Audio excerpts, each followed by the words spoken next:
Welcome, everybody, to Sports Shorts Daily. Ronnie Rants alongside Tommy Chrysan here with you on this Friday morning edition. Ronnie Rants here joining you from the Louisiana Sports Hall of Fame studios, and we come to you presented by LeBear's Casino. TK over at Tremonti's Meat and Seafood. He'll tell you all a little bit later on about what's going on over at Tremonti's. You can check him out at tremontis.com. All right, so the NFL now has come out with, a plan. We were wondering about what was going to happen, with the Buffalo Bills, Cincinnati Bengals game. There was a lot of debate on all the different scenarios that were going on in this. But now we know. We know that two things. We know that Damar Hamlin, by the way, is off of the tube. He's breathing on his own. He's communicating with doctors and teammates and family, which is great news. And what was the first thing he asked, TK, when he got off the tube? He wanted to know if his team won the game. And I want that dude on my team. You hear? Like if I'm playing you in checkers, I want DeMar on my team. But it reminds me of the baseball story, when the kid crashes into the wall trying to catch the ball, and the mom says, "Oh my, is my son hurt?" And the dad says, "Did you catch the ball?" Right. But Hamlin says, "Did my team win?" And they told him, "No, you won the game of life." That was the answer by the doc. It was in writing. He wrote that down the other night. Right. He did not verbalize it. But truly, again, it's a miracle. The medical team that was working on him on the field, and then whatever happened at the Cincinnati hospital. I mean, wow. And he says he wants to play football again. Now, that can be addressed later. Let's make sure he's healthy. He's still not out of the woods as far as his health goes and the long-term forecast. But wow, it's an amazing story in lots of ways. It is, and so now obviously the Buffalo Bills, their players can kind of turn their attention to, okay, it looks like our guy's going to be okay, going to live. Who knows about the football part? That's irrelevant. But now we can turn part of our attention to the season and what's going to transpire, because obviously if you're Buffalo, you've got Super Bowl aspirations. But so the NFL decided to do what I kind of thought they would do all along. I thought it would have probably been really cool if they'd have pushed the season back a week and taken up that 2 weeks in between the Super Bowl and finished the game. But they're not. They're going to go ahead and cancel the game, much like a rain out in baseball or something like that. They're canceling the game. So now it'll go by winning percentage as far as the order in the AFC, with a bunch of caveats relative to the championship game. If they're in the AFC Championship game, depending on who wins and all that, they could possibly play the game in a neutral site, and which is very interesting. I don't know that I love that idea. I think you should just kind of, hey, we had a guy who almost died. Everybody's just got to deal with it. We're going on winning percentages. We move on. Well, but they're not. They went with this goofy scenario where they could potentially play an AFC Championship game and a neutral site. Yeah, I think you move on and you conduct the business of the NFL. You went through this situation. You made a decision. No matter what decision you make, somebody's not going to be happy. And after all the games on Sunday, when you factor in this winning percentage thing, and there's like 22 different ways it can go. When you factor this in, somebody is going to feel like, oh, I got the short end of the stick. And somebody else might. It's just like a bad beat when you bet. Somebody's on the other side of that bad beat saying, hey, I got a lucky win. Well, some team may get left out or might not get the seeding they want, and then some other team may benefit. But you know what? Sports, again, it's the fun and games department. And I don't know. I'm not in the NFL, and I'm not one of those teams. But life's more important, man. We learn that each and every day. Every day in every town in this country, we learn that life is so important, so sacred.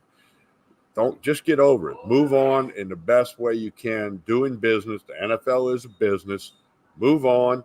And, if somebody's upset, maybe they'll get the break next time down the road.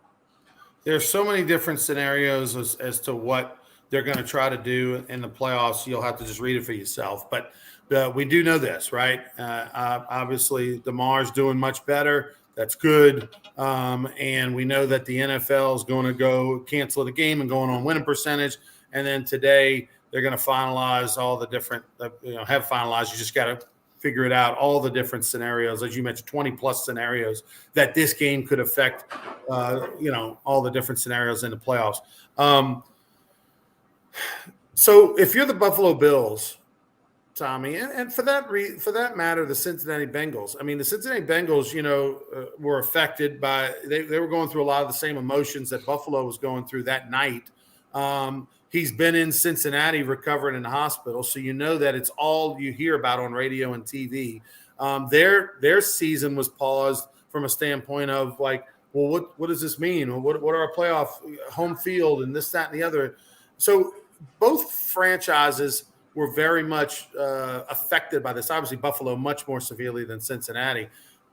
It's going to be interesting to see how they turn the page and are able to move on and kind of, restart, because everything was stopped for a couple of days. Obviously, Buffalo more than Cincinnati, but that restart may be harder than it seems.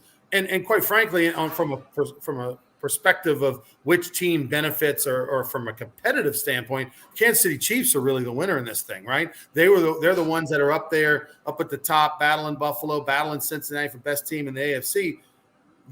Obviously, they've been impacted from a standpoint of conversation in the locker room and feeling for your brother in the league. But these two teams, the Bengals and Bills, have absolutely stopped their season for days, probably didn't do much, and now have to mentally and physically restart. Well, Ronnie, everybody handles things like this differently. And, you and I weren't at that stadium that night. But I would think, you take a look at the Bengals. They count the practice squad as 65 players. There's 20 or 25 coaches. Okay, that's how big NFL staffs are this day. And then in the building, there's another 75 people, okay? And I'm sure they're all helping each other. Some people may be a little stronger than somebody else. Somebody else may have had a similar experience in life away from football, and they can share that with somebody. These are adult, grown, professional men who are supposed to be resilient for lots of reasons. And there's no there's no formula here. There's no book you can look up. You can't Google it and say, how do I handle this? You can't do that. So I think it's just going to be hard. You can't predict it. You just got to hope they can do their best and, focus on football when you have to focus on football. I remember, the late, great Jimmy Williams. I interviewed him a couple months back and talked about what it was like to play in a Super Bowl. He said, man, it was nuts. But as soon as that kickoff happened, then it was just football. So I think I'm going to use that parallel by the late, great Jimmy Williams, that once the Bengals, once the ref blows the whistle and somebody kicks the ball off, it'll be a football game. And that'll be the focus. You deal with everything before it. And then when the game's over, you deal with the other stuff. And that's kind of how you got to do it. And I'm not saying it's easy to do. I'm not saying they will accomplish it. I'm not saying all 53 guys will be in a good mood. But, and like you said, the Bills, it's a different scenario. But they got to be, feel moved by the fact that he is doing better. He's breathing on his own. Tube came out, communicating with people. So, that's a better thing than maybe some of us thought we would hear. Yesterday when everybody was throwing around the ideas of they were one of the things being considered was expanding the playoffs, and they didn't want to really have teams affected by this win-loss and which would have benefited the NFC, which would have benefited the Saints. But now this game Sunday is back to being meaningless. There was about a 12-hour window where, the Saints game on Sunday against the Panthers might have been for something. And then, everybody got excited. I had multiple text messages from people like, hey, we're back in play. The Saints scenario is back in play. The Saints game this weekend's back in play. Man, that's not the case. This Sunday's just going to be the finale. But we'll see all about what professionalism is about as these guys are just going to finish the season. But it was fun for a minute. Well, Hunter McCann, who does the radio with us on Saturdays, by the way, we're there tomorrow morning, 10 a.m., 104.5 ESPN Baton Rouge. We'll be at Calandro's on Government Street, Mid-City. Hunter sent out a text yesterday, and I'm like, man, I could have read War and Peace before I read this text. How long is this thing going to be? Hey, Saints, I think the Saints are going to win Sunday. It'll be just like them to win a game that means really nothing. It'll make them 8-9 on the year. They will not. That's a losing record. So we'll have to see on that. All right, some other news and notes kind of that are out there. LSU women's basketball now 15-0, Tommy. Even when they play a close one, they were winning 8-6 against Texas A&M, who's a terrible women's basketball team. Winning 8-6 after the first quarter, they end up winning by about 30. So that up 2, no problem. They win by 30. 15-0. I've got to make sure I get myself to a game this year. Make sure Yeah. Coach sees me. You know what? You and I have to force it. I got a friend that's got 2 tickets, and she tells me I can use them anytime. Me and you have got to get the calendar. We got to get a calendar. I'll call her and say, I need the 2 tickets for this particular game, and you and I got to force ourselves to go because I feel bad I didn't make at least one game last year, so I got to get it done. And there ain't that many home games left, so I got to get it done. Right. No, you're 100% right. We'll definitely have to do that. All right. So everybody around town knows there's a big event coming up on January the 13th. It's a fight between Casey McKenzie and Ryan Maranto. There's a great wrestling card as well, 7 championship wrestling cards. It all benefits the Louisiana Sports Hall of Fame. Here's a little commercial of that event. If you keep saying, well, I need to get tickets, or hey, what, pull the trigger because tickets are going fast. Go to lasportshall.com to get your tickets. Check out where you want to sit, general admission section, reserve seating, whatever the case may be. lasportshall.com. Here's a little message about the event. Presents Friday the 13th Night Fights. 7 pro wrestling matches January 13th at the Lamar Dixon Expo Center and 1 celebrity boxing match for the ages. Pro Wrestling 225 and Gulf States Wrestling will feature 7 matches, 4 of which will be for championship belts. All the proceeds to benefit the Louisiana Sports Hall of Fame Foundation, Dreams Come True, and St. Jude. Get your tickets now because the main event, Glitz vs. Grits, will take place immediately following the wrestling, featuring Casey the Rougarou McKenzie. From Back Bruley, no career wins, but no career losses. And he will take on Ryan, the Pied Piper of Partying Maranto. He's never won a fight. He's never lost an after party. Get your tickets now. The Louisiana Sports Hall of Fame presents Glitz vs. Grits, January 13th. Get your tickets at lasportshall.com. That's lasportshall.com. And special thanks to the following sponsors.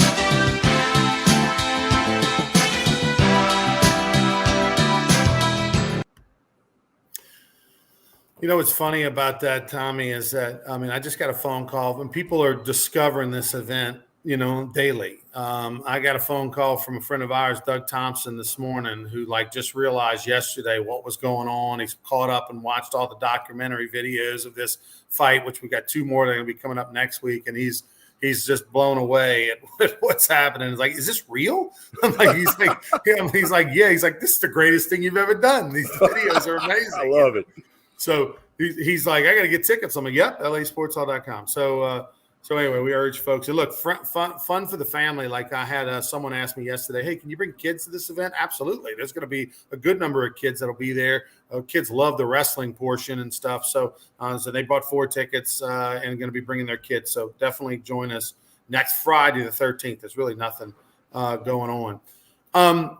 Some Monday night is going to be the national championship game. We haven't really talked a whole lot about it this week. TCU versus Georgia, which is a shocker. Everybody had Georgia in the championship game. TCU preseason wasn't supposed to be in the playoffs. They've had a magical carpet ride, even losing in the Big 12 championship game. Here they are in the finale, much like, an LSU did in 03 and 07. They won national championships with losses, 1-3 and 2-7. So this is not unprecedented, right? But, at what point does Cinderella strike midnight for TCU, or do you think they have one more in them against Georgia? And they are, what's the spread at the moment? It's 12.5, over and under 62.5. And, Ronnie, I've spent some, because I'm going to do some podcasts, Talking Sports with TK today with Trey Blossman and Anthony Gallo and I's picks for the weekend. We'll have picks on the radio tomorrow. I don't know. I don't know what I'm picking in this game. I can't figure it out. I keep looking, and I can make a case for TCU and make a case for Georgia. I kind of keep falling back to Georgia was supposed to be here. They are here. They're the defending national champs.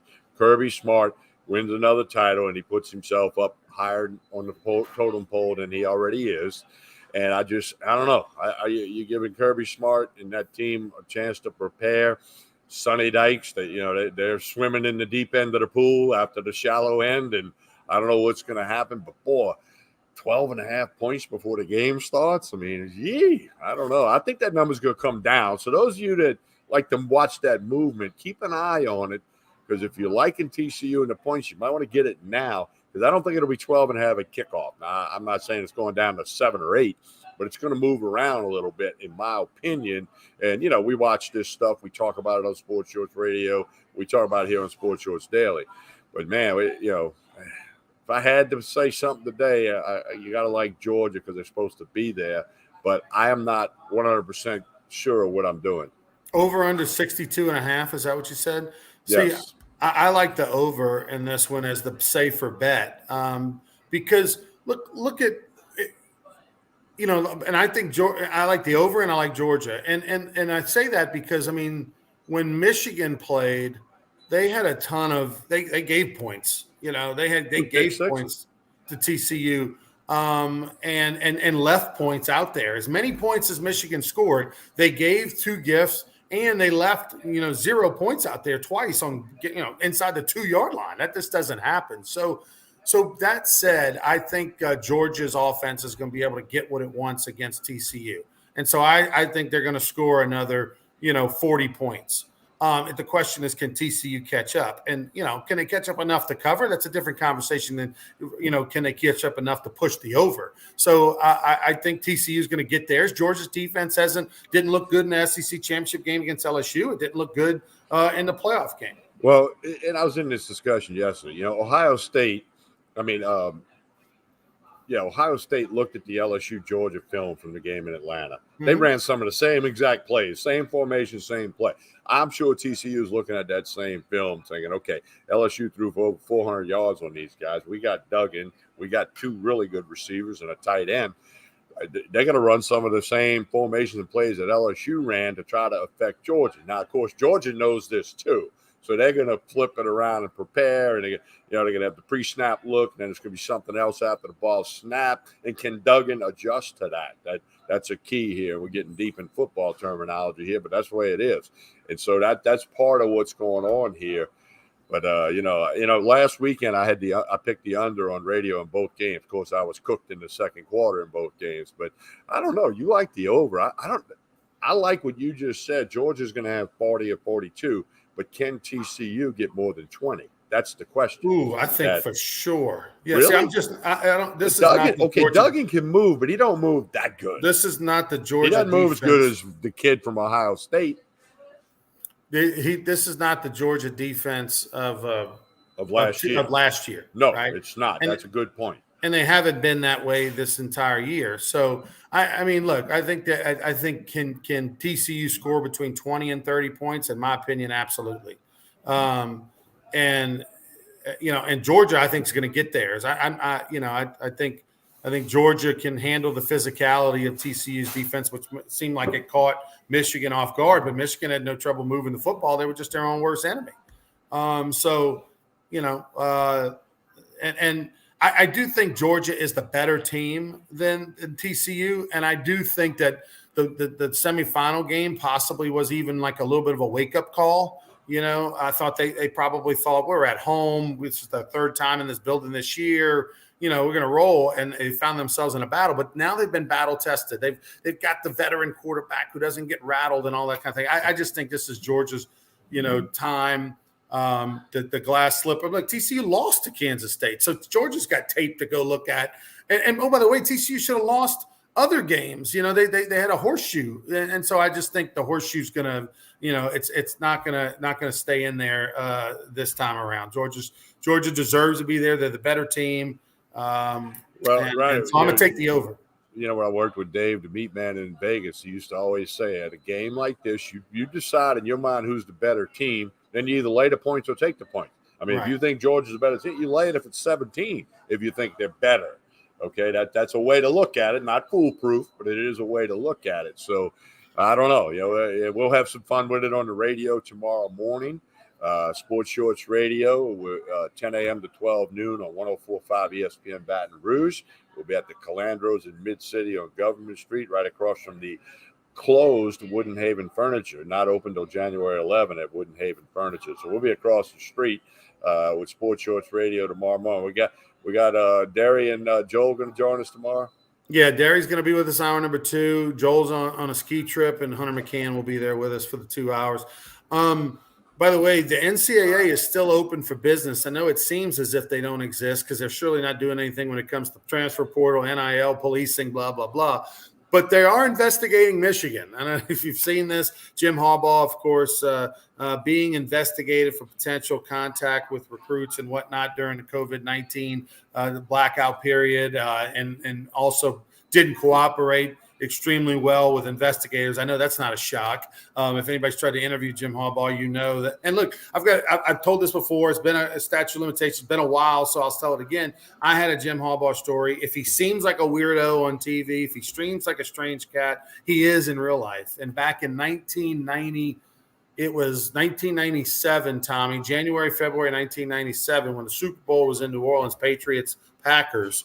I was working for a week as a production assistant for ESPN, and one of my tasks was Jim Harbaugh was doing some work. I think he was playing for the Colts back then, and Jim Harbaugh was doing some work for them that week of the Super Bowl, and they wanted Jim Harbaugh, and there was another analyst, another player. They took some high school kids at Newman High, and they filmed like a session where Harbaugh's on the field moving players around and doing certain things to show what the Packers or the Patriots are going to try to do. And so Jim Harbaugh, I had to give him a ride from downtown, to Newman uptown. And I had a Mazda 626, a green 4-door Mazda 626 at the time. I'd vacuumed it and cleaned it and everything. It was looking nice. And Jim rode in the car with me. All right, in the passenger seat, and we're on somewhere around Claiborne and Martin Luther King Boulevard or something like that, and it's a lot of traffic. And he gets like frustrated because of the traffic, and he thinks it's just up here on the right. He feels like he just kind of knows where it's at. He gets out of the car and starts walking, he's going to start walking to Newman. And finally, he crosses the lights. And finally I get through the traffic at this intersection, and I pull over and I go, Jim, not the right neighborhood to be walking around in, my friend. And by the way, it's not just right down the street. It's a good way. It's like, get in the car. And so finally he got in the car, and I brought him the rest of the way. But just a weirdo, man. It was a strange. Wow, that is quite weird. That's quite weird. That's a cool story. I hadn't heard that one before. That's pretty good. Right, I got a story for you. And yesterday, this Hartman kid from Wake Forest transferred to Notre Dame, and it's his 6th year of playing. Yeah, one of the My top friends and I were in the laughing at me last night. When I was in college and I was a student athlete, there was no transfer portal. There was no pandemic, and it still took me 7.5 years to graduate. But I did graduate, so boom. Now I said, there's no portal, no nothing. It took me 7.5 years. I'd have had a portal. I might have been an 11th year guy. You'd have been pitching for Doug Gatto in year 5. I'd have called up Joe Rags at the time. Said, hey, you need a old lefty. All right, He's Tommy. I'm Ronnie. Tell us about Tremonti's before we get out of here, TK. Hey, the lunch special today, fried catfish with crawfish etouffee. They still got that special on the 4-gate bourbon. Buy a bottle of bourbon. You'll be in a drawing to win a bottle of Thomas Handy Sazerac. That's top of the line stuff. All the wines you need, the steaks, the seafood for the weekend. Valentine's Day, not that far. I had somebody come in here this morning and say, hey, when y'all going to have crawfish? That's coming about 3 or 4 weeks here at Tremonti's Meat and Seafood on Jefferson Highway, right down the street from Parkview Baptist Church and School. Website's on your screen, tremontis.com, or connect on Facebook and Instagram. Always posting different things about specials and whatnot. So that's Tremonti's Meat and Seafood in Baton Rouge. Monday morning, I'll be out at Court Street Cafe in Port Allen. And, of course, don't forget us radio guys tomorrow morning. Ronnie, tell us about it. Yeah, we'll be over at Calandro's Supermarket on Government Street, right across from Woodenhaven Furniture Company, which is closed. It won't be open until the 11th because Joel's on the slopes of Breckenridge. By the way, having a great time. He has not, run into anything. He hasn't injured himself. Yes. So, and so we'll have a full report when he gets back. But anyway, we'll be there from 10 to noon over at Calandro's Supermarket. So stop by, see us, shop, whatever. By the way, kind of fitting that in the week that we are putting on the event on January the 13th at the Lamar Dixon Expo Center, pro wrestling and celebrity boxing event. It came out yesterday that Vince McMahon, at 77 years old, is returning to run the WWE. Had to step down due to some outside of the rink incidents, but Vince McMahon is now back. Kind of fitting that we're going to do this leading up to January 13th, and you get your tickets at lasportsall.com. For Tommy Christ and I'm Ronnie Rance, have a great weekend, everybody. We'll see you back here on Monday. So long. We'll talk to you on the radio tomorrow morning.